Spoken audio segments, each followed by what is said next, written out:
बसपा ने जमीनी स्तर पे लड़ाई लड़ी और हम सभी जानते हैं कि बसपा जो है कमजोर, पीड़ित, शोषित लोगों की पार्टी है और बहुत बड़े जो धन्ना सेठ वगैरह है वो बसपा को सपोर्ट नहीं करते और बसपा उनका सपोर्ट भी नहीं लेती।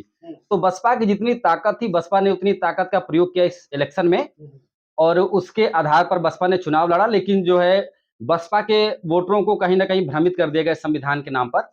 इसलिए बसपा का जो कोर वोटर था इस बार वो भी इंडिया गठबंधन की तरफ शिफ्ट हो गया। धनंजय, क्या लगता था कि सच में बीजेपी संविधान को बदल सकती थी ऐसा? देखिए मेरा मानना है कि ये जो संविधान बदलने की जो अफवाह उड़ाई गई, ये बिल्कुल एक कोरा झूठ है। क्योंकि संविधान को मिटाया नहीं जा सकता। उसमें संशोधन हो सकते हैं, उसमें नए आर्टिकल्स जोड़े जा सकते हैं, उसमें नए प्रावधान किए जा सकते हैं, पर आप उसे कभी बदल नहीं सकते।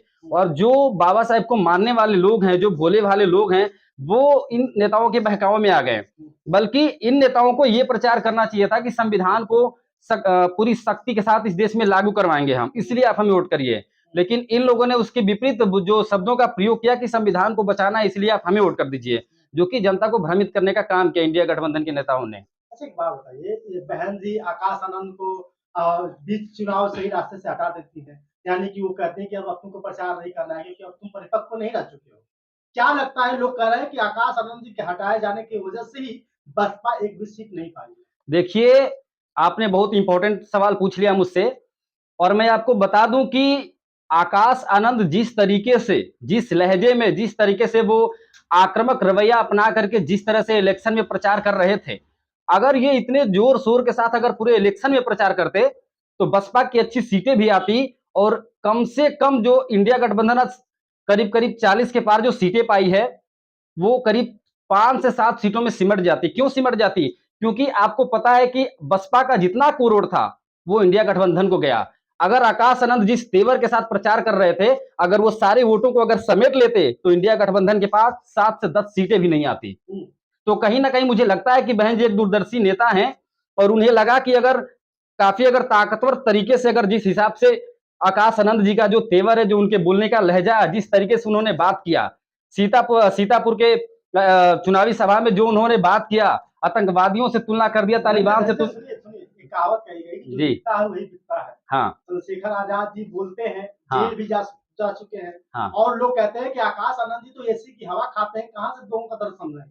देखिए, एक पहली बात तो ये है कि जो चंद्रशेखर भाई साहब हैं, मैं उनका भी सम्मान करता हूँ, वो भी ज़मीनी स्तर पे काफ़ी जो है संघर्ष करते हैं और उनका संघर्ष दिखता है। सांसद भी बन गए नगीना जी, से, नगीना बिना से किसी के सपोर्ट के। हाँ। वहाँ पे नगीना में बहुत सारे लोगों ने विरोध किया, सपा, भाजपा, बसपा ने भी नहीं छोड़ा उनको। नहीं, नहीं, मैं एक चीज़ आपको बता देता हूँ, जो पर्दे के पीछे की जो बात है, आप मेर मेरी जो है नगीना में बहुत सारे साथी हैं जिनसे मेरी बात हुई।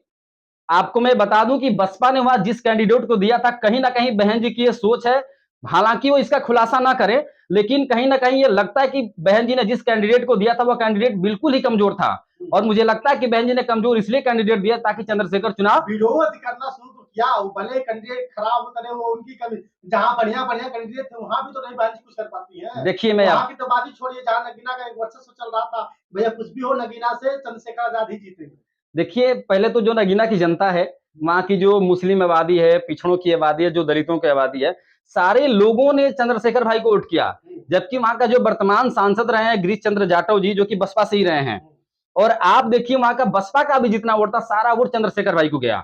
तो ऐसा नहीं है कि वहाँ इससे तो यह स्पष्ट हो रहा है कि अब बसपा का स्तर खत्म हो रहा है। अब आजाद समाज पार्टी के नेता, यानी कि जो आजाद समाज पार्टी के राष्ट्रीय अध्यक्ष चंद्रशेखर आजाद ले लिए हैं, बसपा का जगह जो कि बसपा लेने जा रही है। देखिए मैं ये बहुत बड़ा सवाल है जो आपने ये चंद लाइनों में आपने कह दिया, लेकिन मैं आपको बता दूं पूरे जो हमारे देश के युवा हैं, सिर्फ उत्तर प्रदेश के नहीं पूरे भारत के जो युवा हैं जो बसपा में विश्वास रखते हैं और आज भी जो हमारे लोग हैं उनको लगता है कि आज भी अगर बसपा सक्रिय हो जाए और बसपा सक्रियता दिखाने लगेगी तो जो गीले शिकवे हैं सारे लोग छोड़ छोड़ करके फिर बसपा के साथ आ जाएंगे। यानी लगता है कि चंद्रशेखर आजाद जी बसपा के साथ आ जाएंगे। मुझे पूर्ण विश्वास है कि आने वाले वक्त में चंद्रशेखर भाई बार बार बसपा में आने की बातें करते रहे हैं, बहन जी से मिलने की बातें करते रहे हैं, तो कहीं ना कहीं वो तो कहते हैं कि वो हमारी बड़ी है, अब उनको राजनीति छोड़ करके बैठ जाना चाहिए। नहीं नहीं देखिए एक्चुअली ये जो राजनीतिक है एक बहुत बड़ा प्लेटफार्म है और पूरी सारी चीजों को संभालने के लिए जरूरी नहीं है कि सिर्फ चंद्रशेखर भाई इस चीज को समझ पाएंगे। बहन जी हमारी एक बहुत बड़ी लीडर हैं पूरे देश की लीडर है, दुनिया में उनका डंका बजा है। जब उनको दुनिया की 8 सशक्त महिलाओं में स्थान मिला था, आयरन लेडी का जब उनको उपाधि दिया गया था। तो ऐसा नहीं है चंद्रशेखर भाई का ये जो भी बयान रहा हो, मैं इसमें सहमत नहीं हूँ कि बहन जी को राजनीति छोड़ना चाहिए। हमारे सामने ही 74-75 साल के नरेंद्र मोदी जी हैं, अभी वो इतना सक्रिय हैं और हमारी बहन जी भी 66-67 वर्ष की हैं, तो क्यों छोड़ देना चाहिए? बताइए। तो क्या चंद्रशेखर आजाद भी भविष्य में लग रहा है कि बसपा के साथ आ जाएंगे? मुझे पूर्ण विश्वास है, भविष्य का छोड़िए, मुझे लगता है 27 के इलेक्शन में ही चंद्रशेखर बसपा के साथ आने वाले हैं और आने ही वाले नहीं है, 27 में बसपा की सरकार बनेगी, ये तय है। आप किस आंकड़े से कहते हैं? विधानसभा 2022 आपने देखा 1 सीट निकलती है हाँ। और जो 24 का चुनाव आपने देखा लोकसभा का 1 भी सीट नहीं निकलती है, जिसमें आकाश आनंद के बारे में चर्चा चल रही थी। आकाश आनंद जी फिर से बसपा में वापसी तो कर लिए हैं, लेकिन अभी भी जो जुनून अगर दिखता है तो सिर्फ और सिर्फ चंद्रशेखर आजाद का। देखिए, मैं बता देता हूँ, पहला जो आपने पूछा कि आप किस आंकड़े के आधार पे कह रहे हैं, 22 का आपने जिक्र किया। मैं आपको बता दूं कि आप भी जानते हैं कि जब जो पूरे हमारी जो देश की जनता है, जब जनता का जब एक नैरेटिव सेट हो जाता है कि नहीं अभी हमें बीजेपी की तरफ जाना है, तो पूरी जनता एक तरफ शिफ्ट हो गई थी। लेकिन अभी का जो इलेक्शन 24 का जो इलेक्शन हुआ, आपने इसमें भी देखा कि किस तरह से बीजेपी से लोगों का विश्वास हट गया। बिल्कुल वैसे ही सपा से भी लोगों का बिल्कुल विश्वास धीरे-धीरे घट रहा है। हाँ, तो लग रहा है कि सपा के भी लोग चले जाएंगे बसपा के साथ। बिल्कुल चले जाएँगे, क्योंकि देखिए लोग कहते हैं कि हर कोई जो है डूबती नैया का सवारी नहीं करना चाहता।